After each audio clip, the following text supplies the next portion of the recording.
तो hi everyone, कैसे हो आप? तो आज हम इस वीडियो में बात करने जा रहे हैं एफवीजी के बारे में, जिसको बोलते हैं हम फेयर वैल्यू गैप भी बोलते हैं। ठीक है, तो ये हमारा एसएमसी का ना चौथा वीडियो होने वाला है। ठीक है, इससे पहले अगर आप वीडियो नहीं देखे हैं तो जाकर के उसको देख सकते हैं। ठीक है, तो इसमें जो हम बात करने जा रहे हैं ना, वो बेसिक टू एडवांस तक मैं आपको बताने वाला हूँ इस वीडियो में। ठीक है, तो आपको इसके लिए ना सबसे पहले कि इस वीडियो को पूरा देखना पड़ेगा। पहले हम आगे बढ़ते हैं और देखते हैं कि इसमें क्या-क्या चीज़ पर हम बात करने वाले हैं। इसमें आपको क्या-क्या चीज़ें आपको देखने को मिलेगा। ठीक है, इसमें जो हम बात करने जा रहे हैं फेयर वैल्यू गैप के बारे में, वो बेसिक टू एडवांस रहेगा। ठीक है, मतलब कि एकदम सिंपल लैंग्वेज में रहेगा और वो भी बेसिक से लेकर के एडवांस लेवल तक रहेगी। ठीक है, तो चलिए हम आगे बढ़ते हैं कि हमको इसमें क्या-क्या चीज़ सीखने को मिलेगा, ठीक है?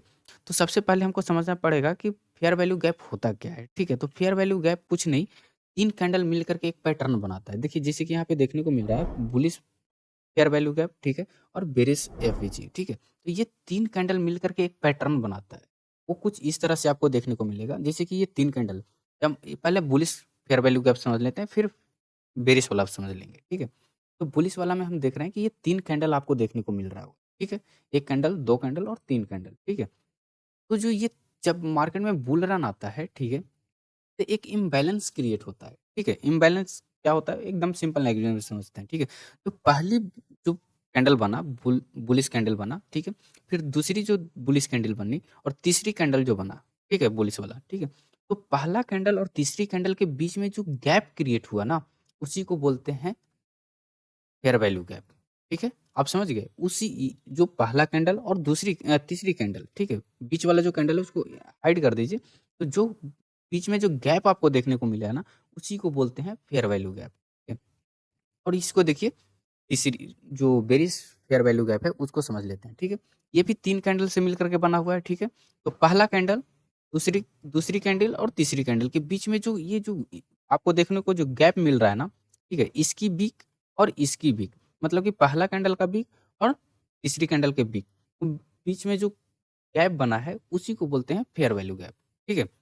तो ये जो फेयर वैल्यू गैप है ना, ये 3 तरह का होता है। एक होता है बुलिश फेयर वैल्यू गैप, एक होता है bearish fair value value gap और तीसरी जो होती है इनवर्स फेयर वैल्यू गैप होता है। जो मोस्ट इम्पोर्टेंट है उसको हम लास्ट में हम आपको बताने वाले हैं। चलिए अब आगे हमको क्या देखने को मिलेगा? हम इसको इसलिए बता रहे हैं कि आगे चल के जब मैं आपको चार्ट पे जब समझाऊँगा ना, तो आपको समझने में दिक्कत नहीं होगी, ठीक है? परेशानी नहीं होगा, जिसके कारण से अभी मैं इसको बता दे रहा हूँ, ठीक है? अब देखना है कि कौन-सा वैलिड है और कौन इनवैलिड है, ठीक है? ये दोनों के बीच में जो गैप बना हुआ है, ठीक है? ये तो वैलिड है, ठीक है? और कभी-कभी आपको इस तरह से आपको देखने को मिलेगा कि इसकी बीक मतलब कि पहली कैंडल के बीक और तीसरी कैंडल के बीक एक-दूसरा के आस-पास दम आ जाता है या ओवरलैप कर जाता है, तो ये आपका फेयर वैल्यू गैप नहीं कहलाएगा क्योंकि इस दोनों के बीच में पहला और तीसरा कैंडल के बीच में किसी प्रकार का कोई गैप देखने को नहीं मिला, तो आपको वो इनवैलिड माना जाएगा। जैसे कि बुलिश में भी देख लीजिए, इस दोनों के बीच में गैप है, ठीक है? लेकिन इसमें गैप नहीं है, तो ये इनवैलिड कहलाएगा और ये वैलिड कहलाएगा, ठीक है? और इसमें जो सबसे मोस्ट इम्पोर्टेंट जो रोल प्ले करेगा वो है एंट्री। भाई सब चीज़ तो समझ लिए, ठीक है? कोई दिक्कत नहीं, सब चीज़ समझ लिए, लेकिन हमें एंट्री कहाँ करना है, ये सबसे ज़्यादा इम्पोर्टेंट क्रिएट करेगा आपको आगे, ठीक है? तो स इसको हम आगे बताएँगे चार्ट पे, यहाँ पे आपको समझाएँगे, आपको कुछ समझ में नहीं आएगा, तो आपको चार्ट को देखना पड़ेगा। तो चार्ट पे हम आपको ले चलेंगे, जब आपको देख लीजिएगा। ये आपको इनवर्स फेयर वैल्यू गैप भी हम आपको समझाएँगे, ठीक है? चलते हैं हम लोग चार्ट पे और चार्ट पे समझते हैं, ये चार्ट पे कैसे क्रिएट होता है और कैसे इसको आइडेंटिफ़ाई करते हैं। चलिए अब हम चार्ट पे आ गए हैं और चार्ट पे समझते हैं कि हमारा फेयर वैल्यू गैप कैसे क्रिएट होता है और कहाँ पे हमको एंट्री और कहाँ पे एसएल हमको लगाना पड़ेगा, ठीक है? और कहाँ पे हमको टारगेट लगाना होगा, ठीक है? चार्ट पे अब सबसे पहले जो हमारा काम रहेगा वो होगा हमें ट्रेंड फाइंड आउट करना, ठीक है? क्योंकि ट्रेंड के अगेंस्ट आप कोई भी कितने बड़ा भी स्ट्रैटेजी यूज़ कर लो, वो काम नहीं करेगा, ठीक है? जब तक आपको ट्रेंड नहीं पता है, तब तक आप कोई भी स्ट्रैटेजी यूज़ करो, आप लॉस ही कर पाओगे, ठीक है? तो हमारा जो सबसे पहला काम रहेगा कि ट्रेंड फाइंड आउट करना है, चाहे तो अप ट्रेंड में हो या डाउन ट्रेंड में हो, तब ये जाकर के स्ट्रेटजी काम करेगी, ठीक है? अगर आप यदि साइडवेज में अगर आप ट्रेड करेंगे तो ये काम नहीं करेगा, चाहे कोई भी स्ट्रेटजी यूज़ कर लो, साइडवेज में काम नहीं करता है, ठीक है? तो इसकी जो एक्यूरेसी की मैं अगर बात मैं करूँ, तो वो 70 टू 80% है, ठीक है? अगर इसकी एक्यूरेसी अगर आप बढ़ाना चाहते हैं, तो इसके लिए आपको है कि ऑर्डर ब्लॉक को आपको सीखना। तो इससे पहले जो मैं वीडियो बनाया हूँ, वो ऑर्डर ब्लॉक पर ही बनाया है, एकदम सिंपल लैंग्वेज में बनाया है मेरे भाई, तो उसको जाकर के आप देख सकते हैं। ठीक है? उसके बाद आप अपने चार्ट पे इस्तेमाल करोगे तो एक्यूरेसी जो है वो इंक्रीज़ हो जाएगा आपका, ठीक है? चलिए अब हम समझते हैं एक-एक करके एग्ज़ाम्पल को, ठीक है? कि हमको फेयर वैल्यू गैप कैसे आइडेंटिफ़ाई करना है, ठीक है? और कहाँ पे हमें फेयर वैल्यू गैप मिलेगा, ठीक है? सबसे पहले हम बुलिश फेयर वैल्यू गैप के बारे में बात कर लेते हैं। तो मार्केट में सबसे पहले आपको बुलिश कैंडल आपको ढूँढना है। जैसे कि इस केस में आपको देखने को मिल रहा होगा कि यहाँ पे एक बहुत बड़ा बुलिश कैंडल बना हुआ है, ठीक है? तो उससे पहले एक रेड कैंडल बना हुआ है और उसके बाद जो है, उसके बाद भी एक रेड कैंडल बना हुआ है, ठीक है? तो उससे पहले जो एक रेड कैंडल आपको जो ये दिखने को मिल रहा है, उसकी हाई को आपको मार्क कर लेनी है, ठीक है? जैसे कि यहाँ पे इस तरह से आपको हाई को मार्क कर लेना है और अगला जो आपको मार्क करना है, इस जो ये जो तीसरी जो कैंडल बना है रेड, उसकी लो को आपको इस तरह से मार्क कर लेना है, ठीक है?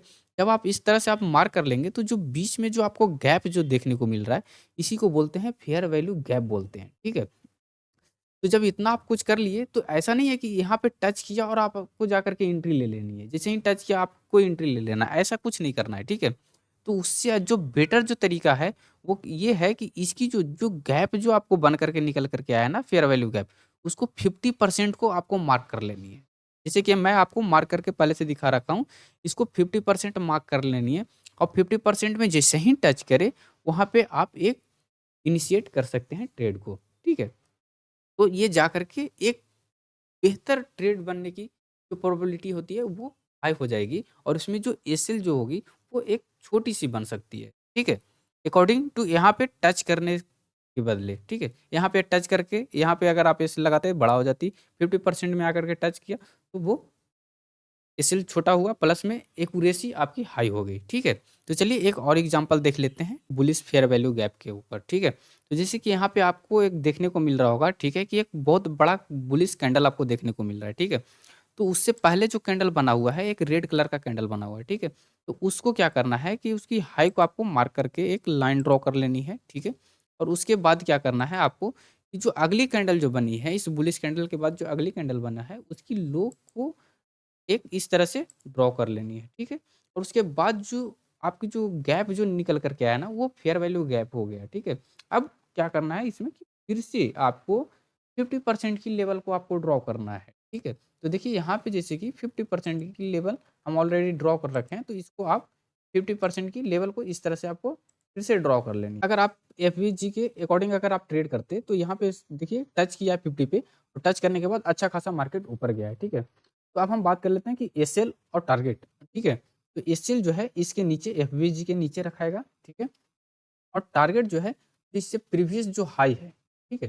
जैसे कि एक यहाँ पे हाई बना है, एक यहाँ पे हाई बना हुआ है, एक यहाँ पे हाई बना हुआ है, ठीक है? तो आप अपने अकॉर्डिंग से टारगेट सेट कर सकते हैं, ठीक है? अब एक हम देख लेते हैं बेरिश फेयर वैल्यू गैप को, ठीक है? जैसे कि यहाँ पे एक देखने को मिल रहा है कि बहुत बड़ा बेरिश कैंडल बना हुआ है, ठीक है? तो इसको क्या करना है कि इससे जो पहले जो कैंडल बनी है, उसकी लो को आपको मार्क करना है।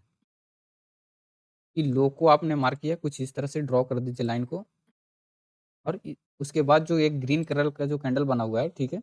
उसकी हाई को मार्क कर देना। तो बीच में जो गैप निकल के आया, उसकी 50% लेवल आपको निकालनी है, ठीक है? 50% जैसे ही लेवल निकाल करके आप रख दीजिए, ठीक है? जैसे ही 50% में टच करेगा, तो देखिए यहाँ पे टच किया, टच करने के बाद अच्छा खासा मार्केट नीचे आया।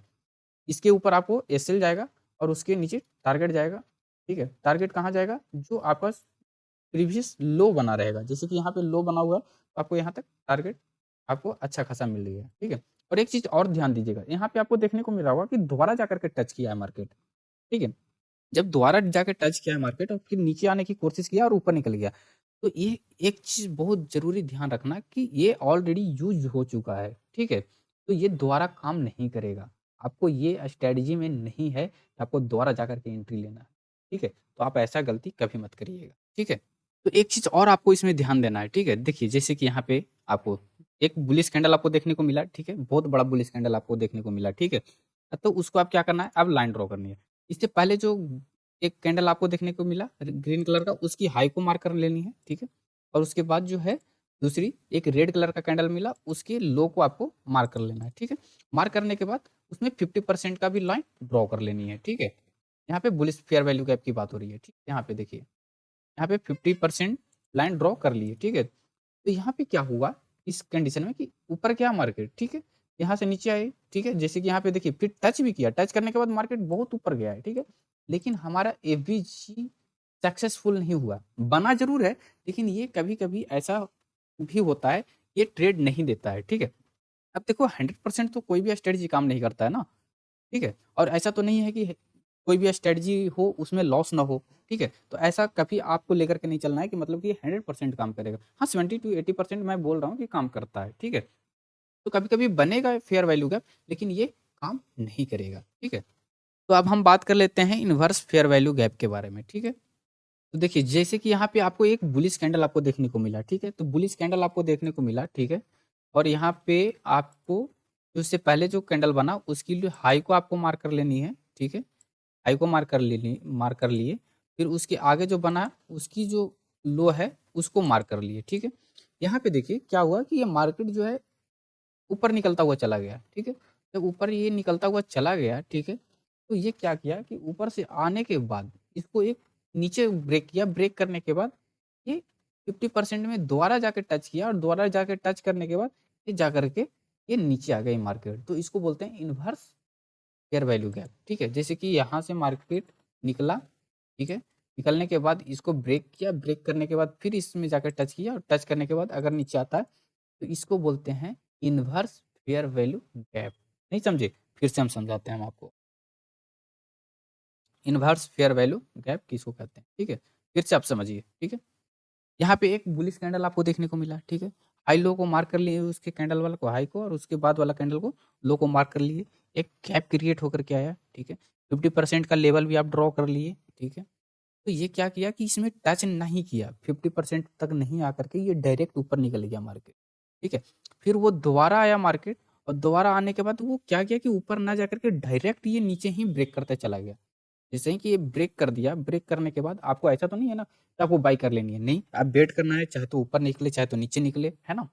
तो वो क्या किया कि ऊपर निकला, 50% में टच करने के बाद वो नीचे आ गया मार्केट, ठीक है? तो नीचे आ गया तो आपको क्या करना है कि अब ये इन्वर्स में हो गया, ठीक है?